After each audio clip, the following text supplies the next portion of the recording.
আজ বানাবো ভীষণই স্বাস্থ্যকর হোয়াইট ঢোকলা রেসিপি। তার জন্য 200 গ্রাম সুজি, 200 গ্রাম টক দই আর 100 ml জল ভালো করে মিশিয়ে নিয়ে ঢেকে দেব 10 মিনিটের জন্য। 10 মিনিট পর ফিরে এসে সামান্য জল দিয়ে দিলাম। এইবার দিয়ে দিচ্ছি হাফ চামচ আদা বাটা, হাফ চামচ কাঁচা লঙ্কা, স্বাদ অনুযায়ী লবণ, চিনি আর হাফ চামচ চাট মশলা। ভালো করে মিশিয়ে নিয়ে দিয়ে দিলাম একটা গোটা ইনোর প্যাকেট।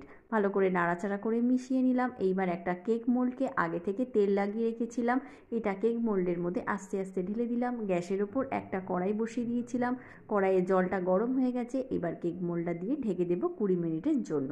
20 মিনিট পর ফিরে এসে এটাকে নামিয়ে ঠান্ডা করে নেব। এইবার ছুরি দিয়ে চারিদিকটা কেটে এইটাকে আনমোল্ড করে নেব। মনের মতো করে পিস করে অপর দিকে একটা গ্যাসের ওপর 2 চামচ তেল দিয়ে হাফ চামচ কালো সর্ষে, সাদা তিল, কাঁচা লঙ্কা, কারি পাতা দিয়ে নাড়াচাড়া করে ওপর থেকে ছড়িয়ে দিলেই তৈরি হয়ে গেল দারুণ স্বাদের হোয়াইট ঢোকলা।